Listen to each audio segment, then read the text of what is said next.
प्रतिष्ठित बात है। महातपस्वी आचार्य श्री महाश्रमण जी के शब्दों में, जिस व्यक्ति के जीवन में संयम, सेवा और कार्य कौशल इन तीनों का विकास हो जाता है, उसका जीवन दूसरों के लिए अनुकरणीय और स्मरणीय बन जाता है। आपने चंद्र की 8 कलाओं के बारे में तो सुना होगा, लेकिन हम आपको आज ले जाते हैं कला की उन 8 कलाओं के रूबरू होने के लिए, जो तेरापंथ धर्म संघ की एक विभूति है। हमारी सबसे पहली कला है अवतरण। सदाशिव जी की पोती सूरजमल जी के घर चौथे नंबर की जन्म लेने वाली अनचाही पुत्री। अरे ऐसा क्यों कह रही हो? अनचाही पुत्री? आप जानते नहीं, उस समय सोसाइटी में पुत्र के प्रति जो प्रीत थी, क्योंकि वंश वृद्धि बेटी से नहीं चलती। पुत्री जन्म की बात सुनते ही माँ के सपनों का महल धराशायी हो गया, तो पिता को बिजली सा करंट छू गया। पंडित जी ने जब 2 रुपए की मांग की, तो बुआ जी ने कहा यदि भतीजा आता तो 5 रुपए देती और मुंह बतासा से भर देती, पर चोरी हुई है चोरी। पंडित जी ने कहा, अरे भाई जी सुनो तो सही, कन्या के ग्रह नक्षत्र बहुत तेज है, माँ बाप और कुल का नाम रोशन करेगी। एक दिव्यता का अवतरण, मानो इतिहास का अवतरण। कहते हैं लड़की जन्म के बाद वापस लड़की का जन्म भारी लगने लगता है, शीला जैसे। परिवार में खटकने लगती है शूल की तरह, किंतु कला की कला तो निराली थी। वो कैसे? समझ नहीं आया। जब आप 2 वर्ष की थी तब आपको एक भाई हुआ, और जब 4 वर्ष की हुई तब दूसरा भाई हुआ। अब तो कहना ही क्या, कला का तो मान बढ़ गया। बच्चे जन्म से चंचल चपल होते हैं, लेकिन आप न तोड़ना फोड़ना जानती थी और न गुड्डा गुड्डी बनाना। प्रारंभ से ही आपके मन में पदार्थ जगत के प्रति आकर्षण था ही नहीं। बड़ी बहन ससुराल तो दूसरे नंबर की बहन पारमार्थिक शिक्षण संस्था में अपने भाई बहन एवं भांजा भांजी को संभालने के लिए पढ़ाई छुड़वा दी। फिर भी अपने मन को समझाते हुए अपनी हैसियत के अनुसार प्रत्येक कार्य मनोयोग एवं पूर्ण दक्षता के साथ सीख लिए।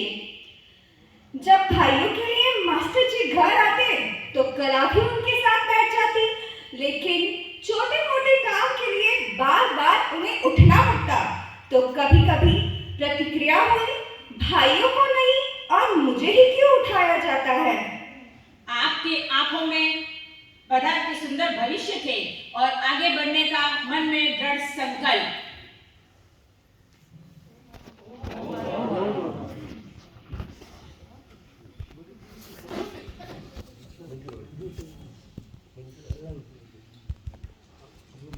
बालिका कला विराट पथ पर बढ़ना चाहती थी। परिवार में धार्मिक वातावरण, साध्वी बहन मंजुला का प्रेरक प्रभाव, मुनि तुलसी का चुंबकीय व्यक्तित्व कला के मन को आकर्षित करता है। अवचेतन मन में संचित विरक्ति के बीच काल कर्म से पल्लवित होने लगे, लेकिन संकोच व भय के कारण वह अपनी भावना पत्र के माध्यम से पिताजी को अवगत कराती है। सुनिए संन्यास कला के द्वारा। पिताजी, मुझे दीक्षा लेनी है। मैं शादी नहीं करना चाहती, किसी भी हालत में मैं शादी नहीं करना चाहती। मैं इस दुखों की ज्वालाओं से जलते भव कानन से स्वयं को बचा सकूं और संयम जीवन प्राप्त कर आत्मानंद का मार्ग प्रशस्त कर सकूं। ठीक है, तुम्हारी भावना इतनी प्रबल है तो मैं मना नहीं करूंगा, लेकिन तुम्हारी दीक्षा की प्रार्थना के लिए तुलसी राम जी के पीछे बार बार नहीं फिरूंगा। पिताजी की आज्ञा प्राप्त कर कला का रोम रोम पुलकित हो उठा। इधर सूरजमल जी को अचानक असम जाना पड़ा। उससे पूर्व वे कला की माँ से कहते हैं, कला की माँ, ओ कला की माँ, अगर कला का मन हो तो गुरुदेव की उपासना का दर्शन के लिए उसे सरदार शहर जरूर भेज देना। कला सरदार से वहाँ अपने भाई रतनलाल जी पिंचा से सकारात्मक शिक्षण संस्था में प्रवेश की स्वीकृति की बात करती है। गुरुदेव के आदेश अनुसार संस्था के अध्यक्ष जब्बरमल जी भंडारी ने उन्हें जल्दी भर्ती करने का आदेश दे दिया। अब कला की नई पहचान बन गई मुमुक्षु कला। कुछ समय बाद तेरापन धर्मासंघ के धर्माचार्य का पहली बार तपोभूमि समेत शिखर पर शुभ आगमन। वहाँ आचार्य प्रवीण की कला अभिवंदना में कला ने श्राविका समाज की ओर से प्रतिनिधित्व करवाया। देखिए दृश्य। भंते, इस समय संस्था में हम 21 मुमुक्षु बहनें हैं और एक बहन को दीक्षा पूर्व स्वीकृति प्रतिगमन का आदेश है। 20 तीर्थंकर की परिनिर्माण भूमि पर शेष 20 बहनों को दीक्षा की स्वीकृति प्रदान कराएं। इस ऐतिहासिक पुण्य स्थली पर इतिहास का नया सृजन कराएं, क्योंकि हम अरहंतों के मार्ग का अनुसरण करने को उद्यत है। भंते, बहन की प्रार्थना उचित है, स्वीकार कराएं। गुरुदेव, 20 बहनों की मर्जी ना हो तो जिस बहन ने ये भाषण दिया है कम से कम उस पर तो कृपा फरमाएं। मुमुक्षु कला प्रतिगमन सीखना प्रारंभ करें। केलवा की ऐतिहासिक पुण्यधरा आषाढ़ शुक्ल पूर्णिमा का स्वर्णिम सूर्य उदित हुआ और कला का सपने साकार हुआ। जानिए, कला बन गई साध्वी कनक प्रभा। देखते हैं भव्य नजारा। तेरापन धर्म सन 2 शताब्दियों को पूर्ण कर 30वीं सदी में प्रवेश कर रहा है। 200 वर्ष पूर्ण आचार्य भिक्षु ने 12 संतों के साथ भाव दीक्षा ग्रहण कर धर्म क्रांति का बिगुल बजाया। हम भी 13 विरक्त आत्माएं उस क्रांति दूत के क्रांत चरणों का अनुसरण करने को संकल्पित है। जैन दीक्षा सावधिक नहीं होती, जाग जी अर्थात जीवन भर साधना पथ पर अनवरत गति से बढ़ना है। बीच में कोई विराम नहीं है। अभी तक साधु वेश धारण किया है, साधु नहीं बने, अतः एक बार पुनः सोच लो। हम सभी श्री चरणों में सहर्ष समर्पित करें।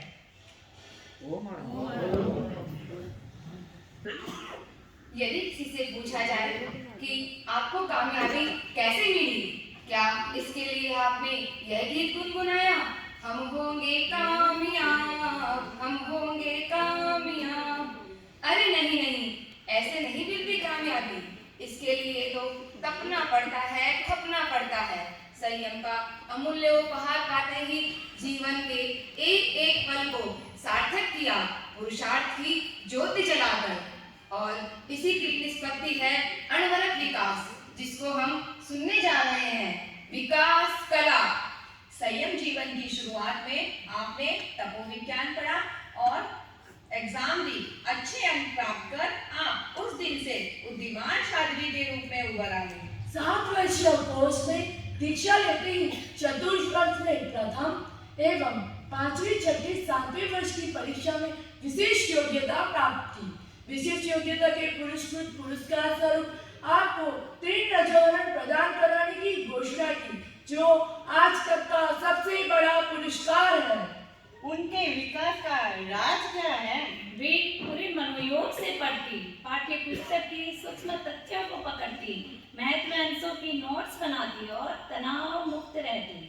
आचार्य श्री महाप्रज्ञ जी ने कहा, इन साथियों का गुरु सानिध्य में अच्छा निर्माण हो सकता है। 2-3 वर्ष की दीक्षित कनक प्रभा छोटी बड़ी साथियों से घिरी रहती, किसी से ना नहीं कहती, अधिक सम्मान के साथ उन्हें बढ़ाती एवं गर्व का अनुभव कराती। प्रतिभा के अंकुर को अंकुरित होने में 5 P काम करते हैं: प्रेम, प्रेरणा, प्रोत्साहन, प्रतिस्पर्धा के भाव और पुरस्कार। गुरुदेव तुलसी ने साध्वी यशोधरा जी एवं कनक जी से कहा, कनक प्रभा इन्हीं है, उनका अध्ययन अच्छा हो, मन लग जाए, उसका तुम विशेष ध्यान रखना। जिस व्यक्तित्व को गुरु कृपामृत का ऐसा अभिसिंचन मिलता है, निश्चित ही अलौकिकता है, दिव्यता है। उनके भीतर छिपी विकास की संभावनाओं को गुरु ही परख सकते हैं। जब वे लीग श्री चरणों में समर्पित करती, गुरुदेव अति प्रसन्न होते और प्रेक्षा प्रदान कराते एवं अधिक विकास के लिए प्रेरित प्रोत्साहित करते। आपकी गति, दृष्टि और वाणी के आधार पर आपकी योग्यता, आचार विचारगत निपुणता को जांचने और परखने का उपयुक्त मौका मिला। जितनी बार जितने प्रकार से गुरुदेव ने आपको परखा, गुरु की नजरों में वे उत्तरोत्तर अधिक वजनदार साबित हुए। दर्पण भी प्रतिबिंब तब भी ग्रहण करता है जब वह स्थिर होता है। चंचल दर्पण में वह दक्षता नहीं। आवट ने लिखा है, जिम्मेदारियां उस व्यक्ति की ओर खींची चली आती है जो उन्हें अपने कंधों पर उठा सकता है। तो चलिए जानते हैं साधारण साध्वी कनक प्रभा से असाधारण साध्वी प्रमुखा कनक प्रभा जी का उज्जवल पल। हमारी साध्वी प्रमुखा की अगली उज्जवल कला है दायित्व कला। विक्रम संवत 2028 माघ कृष्णा 13 के दिन आचार्य तुलसी ने एक विशिष्ट घोषणा करवाई। चलिए सुनते हैं। मैं सहिष्णुता की प्रतिमूर्ति साध्वी प्रमुखा लाडा जी के स्थान पर साध्वी कनक प्रभा को नियुक्त करता हूँ। साध्वी प्रमुखा कनक प्रभा का चयन अकल्पित है पर सलक्ष्य हुआ है। पता नहीं मेरे मन में यह धारणा बन गई थी कि सब युगीन साध्वी समाज के लिए यह इस आसन पर यह एक युगीन साध्वी समाज के लिए यह वरदान सिद्ध हो सकती है और इसी आत्मविश्वास के आधार पर मैंने इसको इस आसन पर प्रतिष्ठित किया है। मुझे इसकी क्षमता, समझदारी और परिपक्वता पर पूरा भरोसा है। उनकी अल्पायु को देखकर किसी को विश्वास नहीं हुआ, पर उनके आकर्षक आभा मंडल ने सभी को आकृष्ट किया। विक्रम संवत 2028 की बात है। कुछ साध्वियां मूल ठिकाने की ऊपरी मंजिल पर बैठी थी। साध्वी कनक प्रभा जी से कुछ पूछने साध्वी कनक श्री जी उनके पास आती है।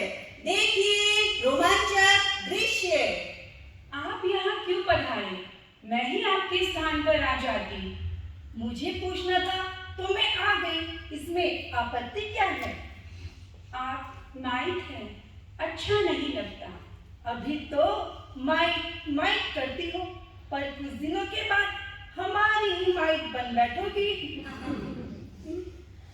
संकोचवश साध्वी कनक प्रभा जी अन्यत्र चली जाती है। सारा वातावरण हास्यमय बन गया। उनकी चयन से पूर्व का प्रसंग है। साध्वियां आपस में विचार गोष्ठी करते हुए, आपको क्या लगता है इस बार साध्वी प्रमुखा श्री जी कौन बनेगी? मुझे लगता है इस बार कनक प्रभा जी का नाम चर्चा में है। वह तो धुंधली सी रेखा है। बात वहीं समाप्त हो गई। कुछ दिनों बाद आचार्य तुलसी की दक्षिण यात्रा की परिसंपन्नता के अवसर पर युग प्रधान आचार्य के रूप में आपकी अभिवंदना की। साध्वी समाज का प्रतिनिधित्व करते हुए अभिवंदन पत्र का वाचन साध्वी कनक प्रभा जी से करवाया गया। उपरोक्त प्रसंग को याद कराते हुए, देखो देखो, ये धुंधली नहीं, ये तो उज्जवल रेखा बनकर चमकने वाली है। राजन देश मर्यादा महोत्सव का अवसर। आचार्य तुलसी विशेष अलंकरण प्रदान करवाते हैं। देखिए मनोरम दृश्य। साध्वी प्रमुखा कनक प्रभा जी ने 7 वर्ष की अल्पायु में ही धर्म संघ की संपूर्ण साध्वी समाज के मन को जीत लिया है। यह प्रत्यक्ष है। इनकी सहज विनम्रता, आचार कौशल और सेवा भावना से मैं प्रसन्न हूँ। अतः इसे आज मैं महाश्रमणीय विशेषण से संलग्नित करता हूँ।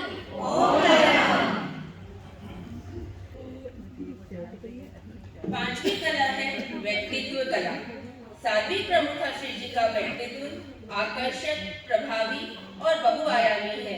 गेरुआ रंग, लंबा कद, सम्मोहक आंखें, शांत चेहरा, मधुर मुस्कान भरी वाली वाणी, वत्सल हृदय, यह है उनके चुंबकीय बाह्य व्यक्तित्व की एक झलक।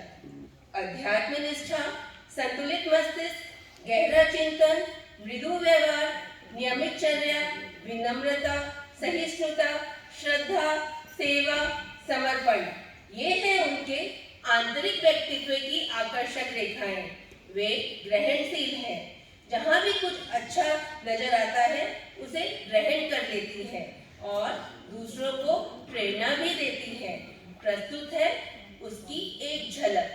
दृश्य है विजासना माता का मंदिर। साध्वी प्रमुखा श्री जी की दृष्टि एक कुर्सी पे पड़ी। बताओ, ये कुर्सी काली क्यों है? यह ऐसी ही होगी। और सोचो, ऐसी होगी या इसका रंग ऐसा होगा। सोच कर बोलो। सफाई नहीं की गई है।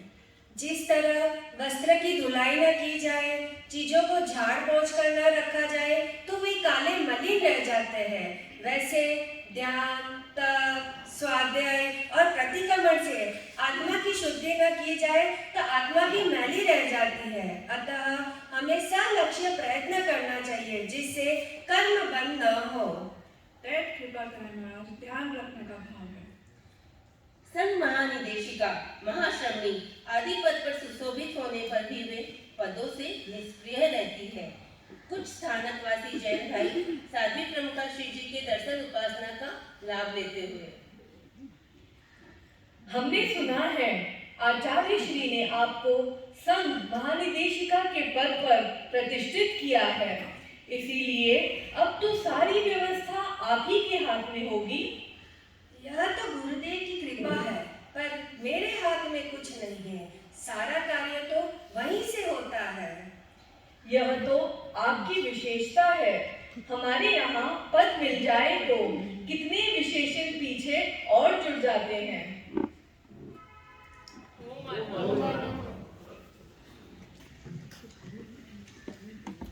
तेरापन धर्म संघ में आचार्य ही संघ के नेता होते हैं।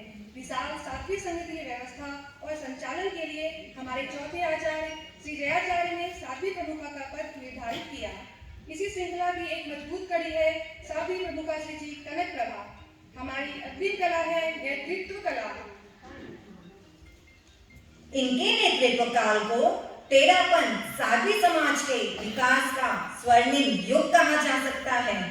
80 वर्ष के इस उम्र में भी साध्वी प्रमुखा श्री जी साध्वियों के विकास में पूर्ण सजग है।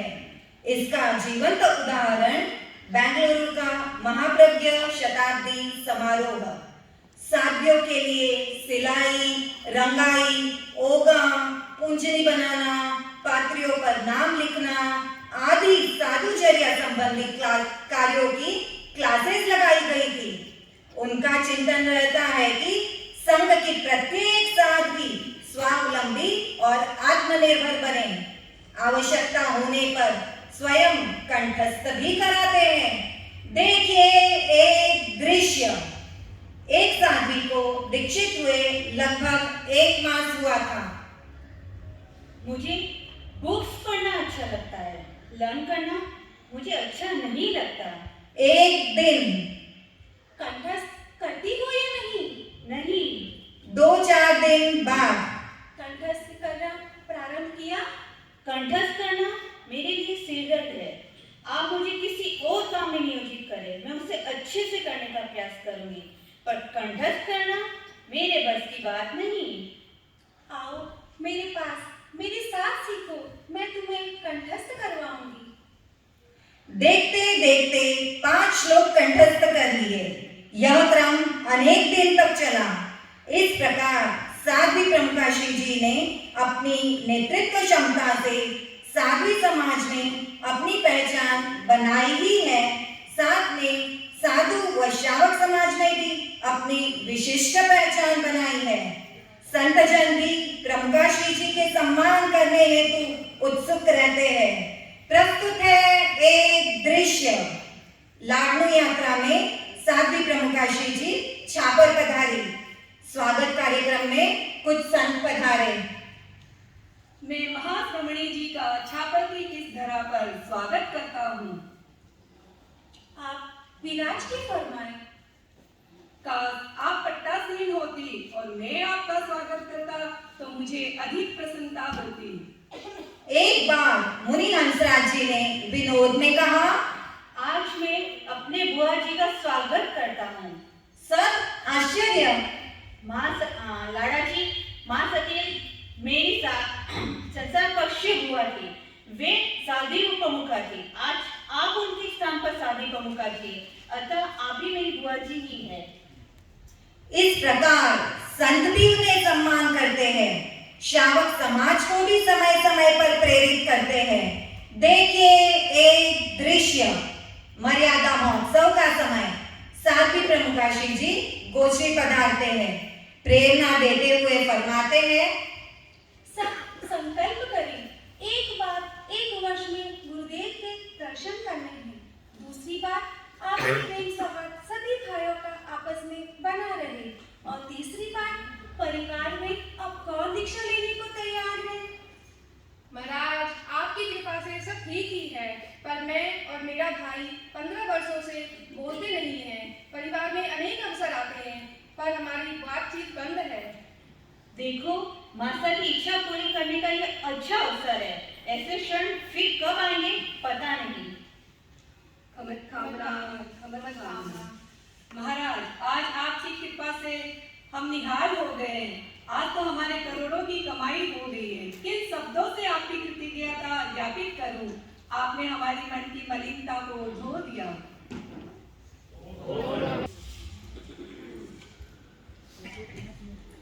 अभी अभी आपने नेतृत्व की लंबी साहित्यिका चर्चा सुनी, पर बंधुओं और बहनों याद रखें, कर्तृत्व की तुला पर ही नेतृत्व तोला जाता है। नेतृत्व की अभिव्यक्ति का माध्यम है कर्तृत्व, और उसमें निखार आता है योग्यता एवं कार्य क्षमता से। वह कर्तृत्व प्रशस्त माना जाता है जिसमें अंग्रेजी के 4 P समाविष्ट होते हैं: peaceful, purposeful, productive and progressive. तो आइए अब आपके सामने प्रस्तुत है 4 P से भरपूर शानदार कर्तृत्व कला। लाडलू मर्यादा महोत्सव पर आचार्य तुलसी ने घोषणा की, अभी हमारा प्रवास विजय लाडलू का है। मैं चाहता हूँ सभी सेवा केंद्रों की संभाल संघ महानिर्देशिका साध्वी प्रमुखा कनक प्रभा जी संपादित करें। यह यात्रा का नामकरण प्रेक्षा यात्रा हो। तुम्हें प्रेक्षा यात्रा के लिए प्रयाण कराया जा रहा है। यह हमारे धर्म संघ के लिए एक नया इतिहास है। 50 दिवसीय प्रेक्षा यात्रा अत्यंत सफल, सार्थक एवं प्रभावी सिद्ध हुई। श्री चरणों में पहुंचकर अपनी भावना प्रकट करती हुई साध्वी प्रमुखा कनक प्रभा जी, सुनिए गुरु भक्ति के अनमोल स्वर। आप श्री के आशीर्वाद में कितनी शक्ति है, इसका उदाहरण है यह प्रेक्षा यात्रा। आपका अनुग्रह जड़ को चेतन और मूक को मुखर कर देता है। साध्वी प्रमुखा कनक प्रभा कल्पना से भी अधिक श्रम करती है, फिर भी इसका श्रेय स्वयं नहीं लेती। यह समर्पण भी इनका एक बड़ा गुण है। सेवा एक विशिष्ट मानवीय गुण है जो मनुष्य को दिव्यता प्रदान करवाती है। आइए देखते हैं दिव्य विभूति साध्वी प्रमुखा कनक प्रभा जी की सेवा भावना को। लाडलू चाकरी के समय वयोवृद्धा साध्वी तन सुखा जी का प्रसंग। साध्वी तन सुखा जी आवाज लगाते हुए, चाकरी वाला हमारी पात्री ले जाओ, चाकरी वाला हमारी पात्री ले जाओ। दूरी के कारण आवाज नहीं पहुंच पाई। साध्वी प्रमुखा श्री जी ने जब उनकी आवाज सुनी और वे तत्काल उठकर पात्री लेकर अग्रसर हुई, तब अन्य साथियों का ध्यान गया। महाराज, हमें तो उनकी आवाज का पता ही नहीं चला। आपने सुन लिया तो आप कृपा करके हमें संकेत कर देते। आपने ये कार्य करने की मेहनत क्यों की? कौन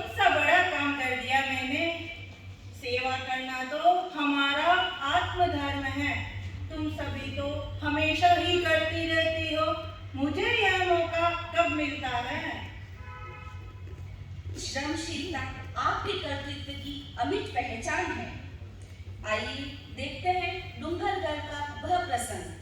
प्रस्तुत है आपके सामने दो किशोरों के बीच का वार्तालाप। यार आज तो शतक मार कर दिया। क्या अभी कोई क्रिकेट मैच तो नहीं चल रहा है? फिर किसने शतक पार कर दिया? महाश्रमी जी ने। महाश्रमी जी ने? वो कैसे? आज अपने महाश्रमी जी ने 108 गोलों में जरूर स्पर्श कर नया कीर्तिमान स्थापित किया है। वाह, ऐसी अनूठी कार्य क्षमता और श्रमशीलता तो हमारे धर्म संघ में ही देखने को मिलती है।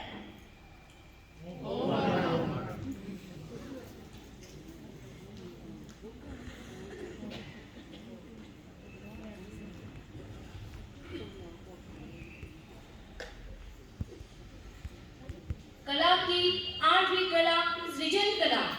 तेरापन धर्म संघ के मनस्वी आचार्य एवं अनेक प्रबुद्ध सृजन शिल्पियों ने अपने लेखन से युग चेतना को प्रभावित किया है, साहित्य भंडार को समृद्ध किया है। उनमें से श्री तुलसी महाप्रभु के युग की एक प्रखर प्रतिभा है साध्वी प्रमुखा कनक प्रभा जी। कलम उनकी पहचान है, कलम उनकी ताकत है। उनकी काव्य कृति सरगम एवं सासों का एक तारा जनप्रिय कृतियां हैं। तुलसी वाग्मय का आधुनिक शैली में संपादन कर जो साहित्य श्रृंखला प्रस्तुत की है उस पर सात्विक गर्व होता है। कर्तृत्व, लेखन व संपादन इन 3 आयामों में उन्होंने अपनी विशिष्ट पहचान बनाई है। जयाचार्य शुद्धोपासना समारोह के समय साध्वी श्री प्रमुखा श्री जी ने भगवती जोड़ पर अपनी शोध प्रबंध पढ़ा। तब गुरुदेव तुलसी क्या फरमाते हैं, देखिए एक दृश्य। कला की 8वीं कला सृजन कला। यह भगवती सूत्र की जोड़ है। यह साहित्य 80,000 पद्य परिमित है। इसमें 500 ढाले हैं। इसे पूरा करने में जयाचार्य को 5 वर्ष का समय लगा था। जय शताब्दी पर जय साहित्य का कार्य शीघ्र गति से चला। 12 ग्रंथ प्रकाशित होकर आए। अगर जयाचार्य को गुलाब सती नहीं मिलती तो भगवती जोड़ की रचना का काम पूरा नहीं हो पाता। वैसे ही मुझे कनक प्रभा नहीं मिलती तो भगवती जोड़ की संपादन का काम पूरा नहीं हो पाता। जयाचार्य ने गुलाब सती से ये कार्य क्यों करवाया? क्या कोई और योग्य संत नहीं थे? क्या संत आज योग्य नहीं है? प्रश्न केवल योग्यता का नहीं है। विशिष्ट कार्यों के लिए चिंतनशीलता, प्रतिभा, श्रमशीलता, श्रद्धाशीलता, लगन, निष्ठा, अनुकूलता, इन सबका भी योग चाहिए। साध्वी प्रमुखा श्री जी इन दुर्लभ गुणों के समवाय है, अतः ऐसा बृहत्तर कार्य हो पाया है।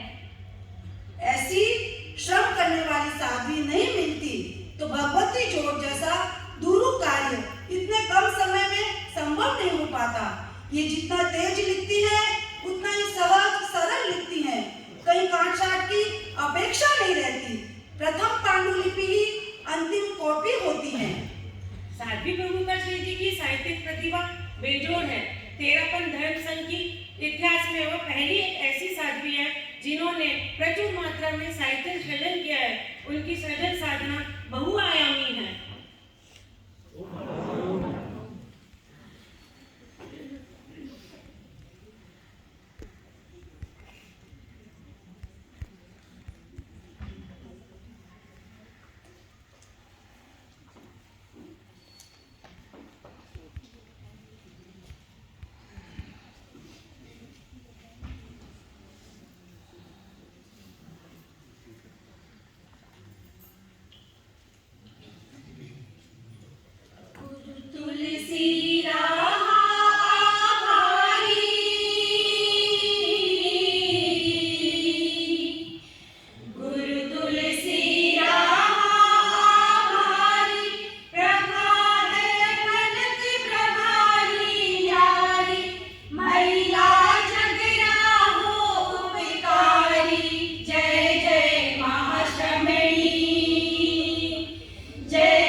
कट